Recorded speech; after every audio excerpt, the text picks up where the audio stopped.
by plants. One of my favorite graphics. We don't do this much anymore. We don't spend time to excavate to see where roots are. And if you do spend time to excavate to see where roots are, you will make a very simple interpretation most times. Makes some sense. And the statement will be, plants get water from where their roots are. Okay, that makes sense, doesn't it? But I don't know which root is active and which root is inactive.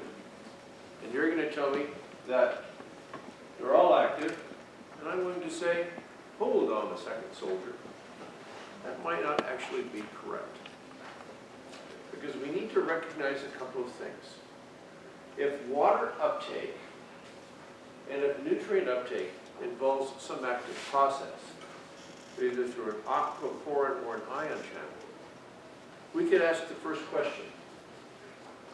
Is root distribution the same as where water or nutrients come from? And all studies that have looked at this today say not necessarily.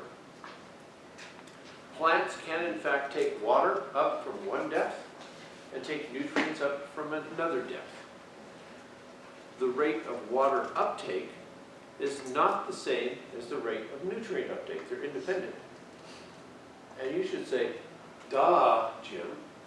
Based on what you just said, that has to be obvious. If nutrients are taken up through an ion channel, and if water is taken up through an aquaporin primarily, those are two different proteins. You don't even have to have the same density of proteins on the same cell. You could have different densities. So you can have a higher rate of nutrient uptake than you have of water uptake, or vice versa. It all depends on the chemical protein composition of that membrane at depth. And in fact, some plants we now know turn off water and nutrient uptake as a function of temperature. So they might take up nutrients at one temperature and not at another temperature. The best evidence for this are what are called chilling studies, where you reduce the root temperature, and lo and behold, the rate of nutrient uptake slows down. You make it a little bit colder, the rate of water uptake goes down. So water uptake is influenced by aquaporins, nutrient uptake is influenced by ion channel proteins. So let's explore the desert. And this, of course, is a picture of the plant I love the most. Encilia ferrulosa. This is the picture we took last spring. You see just how common it is out in the desert. And I want to give you some data, and we're going to spend some time then interpreting these data. So we are going to make the assumption that there's no fractionation during water uptake. And we went out in July, and at the end of July, looked at every plant we could find on the landscape. And we measured the hydrogen isotope ratio of xylem water. That plants had taken up water through their roots and in their stems. We collected that water, just as many of you did yesterday. We extracted that water, and we measured its isotope ratio. And lo and behold, it was not constant. Some plants, such as annual plants, had values that are between -20 and -30.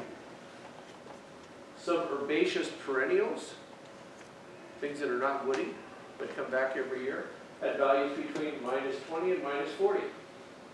The woody perennials, plants that are woody, not tree, but shrubby, had values that went from -30 to -60, and a couple of perennials, I'm going to call them deep-rooted to give you a bit of a hint, had values that are very low.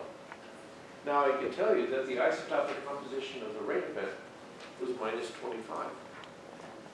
Everybody should have been at -25 if they were using their precipitation, but they weren't. Oh, now I'm going to begin to go back to this graphic. Oh, maybe we have this as a water source and we have that as a water source. And even though they might have two sets of roots, a surface root and a deep root, maybe they're not both equally active. We don't know the answer based on what we have. I've given you a hint as to what's going to happen by giving you a gray zone here. I should have Photoshop that out, but I didn't. Because I'm now going to tell you the rest of the story about this place called Stud Horse Point. So Stud Horse Point is, and I'm colorblind, so I'm going to do my best. It's the yellow dot in southeastern Utah. So it's a place that we studied for a long time, and its geographic location was not randomly chosen. It was selected because it's within what we call the monsoon boundary.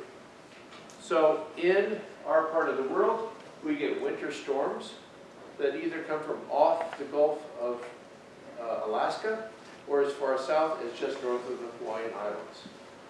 This year we got quite a few storms in the west that were off the Pacific, off the Hawaiian Islands. The stream is known in the weather business as the Pineapple Express. Very high moisture resulted in very high moisture contents, snow depths throughout the Rockies, the Sierras, and here in Utah. In the summer, the blocking high moves north, and we don't get winter rains or Gulf of Alaska rains in our part of the world. Instead, what happens is that as that blocking high moves north, that allows moisture from the eastern Pacific to come in to the western United States. Driven by a temperature difference between the land and the ocean, we create a wind gradient, and that is known as a monsoon system. And so we get this incursion of moisture in from the eastern Pacific. It is not as isotopically depleted, and so it turns out that if we begin to look at the isotopic composition, it's different in the summer than it is in the winter. But what I want to point out here is that this monsoon boundary is really sharp. And if you're on the west side of the monsoon boundary, such as you would be in LA, using a climate diagram, I can see the temperature goes up in the summer, but precipitation is high in the winter, absent in the summer, high in the winter. You get no winter precipitation, or no summer precipitation. But if you move to Tucson, which is, I think that, is that blue dot? Or blue or purple? Okay. So the purple dot, well, what you see is that's within the monsoon boundary, and they get some precipitation in the winter and a lot in the summer. So they get bi-seasonal precipitation. So some places get bi-seasonal precipitation, and that makes it very easy to see how you can develop depth profiles that have two different isotope ratios. How about Minnesota? Same thing. They get snow in the winter, they get summer rain. So any place that has the potential of summer rain has the potential to create a two soil layer isotopically distinct systems. Yes? Has anyone grown plants and bagged sections of roots with waters of different known isotope ratios to see if plants are switching root activity or where they might have primary root uptake? You missed my papers. Yes. So there's a literature that exists for more than 20 years on this topic.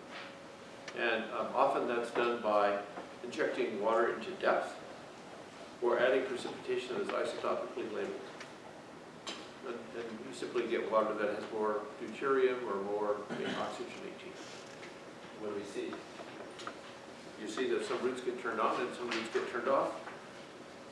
And then it takes about 48 hours for most root systems to go from being dormant to taking up water. You also see something which is pretty cool. And that is that if I warm up the temperature of the soil, the root system won't respond. So in our desert system, if we warm up the soil in a large number of species, the roots will not take up water. You take a chill of that, and now do the experiment, and they take up water. Now, mechanistically, we don't know what's going on. Yes? How about the hydraulic lift, like Artemisia, Tridentata? How you manage that? Because they're pulling this water from deep, so that you have a mixture over there in the middle level of the soil. So, I forgot your name. Davis. Davis is talking about a phenomenon. We're not going to spend much time because it's a little bit sophisticated, but that is the notion that plants can actually take water from depth, move it to a shallow layer, and it comes out. That is possible.